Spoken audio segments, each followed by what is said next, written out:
This is from Lisa. And Lisa St. John. I love that, Lisa St. John. But this is one of her horses. And this was interesting. Was going through my files and wanted to share this with you. I thought this was so cool, and I think you will as well. Even though she is a four-legged being, this is Cheyenne.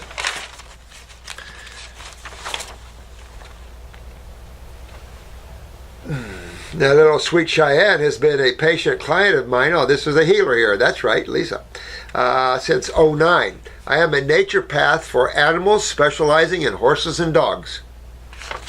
I've worked on a lot of horses and dogs too in my world. But this is when you have a naturopath that works on animals, that's pretty cool, because truly a good naturopath that understands the lymphatic system and everything would understand. And looking at the history, going back to the black salves and getting into the, what's his name with the race horses and how I got into that black salve. That'll come to my mind in a minute. But we do need that. Remember, I told you I was watching Dr. Poe and Dr. Brenda.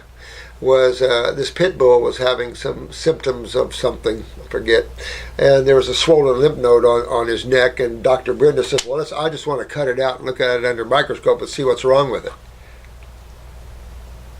Are you serious?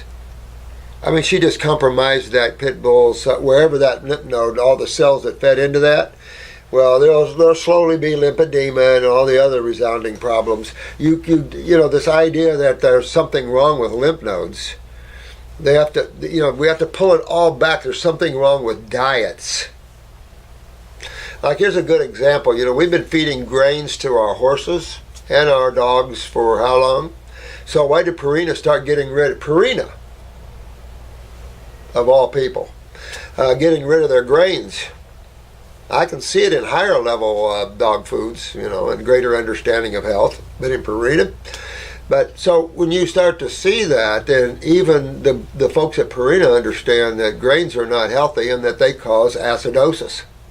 Just like a horse will founder on oats or grains if they consume too much. Too many acid-forming foods. Well, the question is, how much is too many acid-forming foods for humans, small little humans? So, it's that sort of thing. None of these things were built by God for man. Man built them for the animals, like grains and things like this. So, her person contacted me because she was diagnosed with severe arthritis in her fetlock joint. We helped her recover from the arthritis within 6 months by alkaline detox and energizing. However, the biggest surprise was 5 years later, after being on a natural nutritional program, species friendly, of course, which includes fresh vegetation, lots of greens, and I'm sure lots of alfalfa, and botanicals. The body pushed out a tumor above her eye. Now, that's another thing.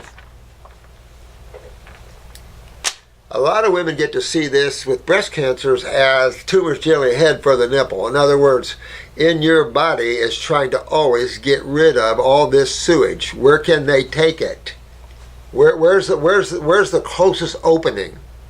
And if you detox too deep, your body, actually the skin will split open and the tumor can pop out right there, kind of like what's going on here.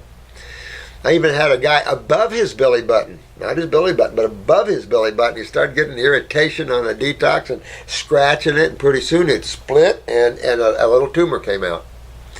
So your body is always wanting to get rid of that which it doesn't want inside, but it needs the help. It needs astringent help. It can use an energy. It can use all the things you would know in activity. Everything is activity here. And activity requires energetics, energy. So how do you get it? And you have two ways, right? In terms of consumption of energy, right? Because you are the main vortex of energy for your body. Do you know that? You are the main energy vortex of your body. You are consciousness. Without you, your body does not exist. If I take and cut your cords, you don't have any bodies anymore. You will still exist, but as consciousness. Now, So it popped right out his eye. It was so amazing. Within 4 days, it fell off and healed up beautifully, as you can see. And that, I hate to pull with black salve. I hate that. But sometimes tumors can't make its way to the surface like that, and sometimes it's the best way, especially if you're invoking some pathway that the suppression of the pathway would be harm to your health. People have tumors in them, that's okay. But when they suppress the pathway to your vital organs or blood or whatever, that's a different story. Cayenne was 25 years old when these pictures were taken. Wow.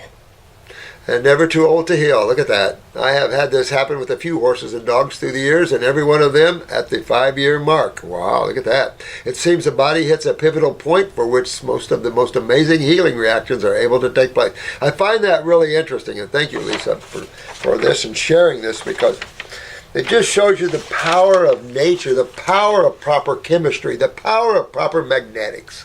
It's a matter of fact, I don't think humans really understand that level of power. I mean, I've seen it and touched it, but some of you guys are really going after it. Some of you guys are way out there. So cool stuff.